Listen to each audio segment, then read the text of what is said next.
বড়রা সকলে আমার জন্য দোয়া করবেন এবং আমরা যেন এই বিক্ষোভ সফল হতে পারি এই জন্য দোয়া করবেন। সকলকে ধন্যবাদ জানিয়ে আমার বক্তব্য শেষ করছি। আসসালামু আলাইকুম।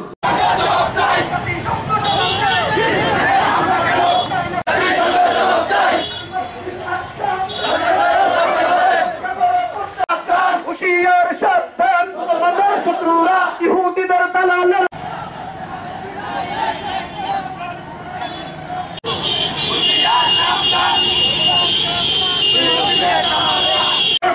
মুসলমানদের রক্ত নিয়ে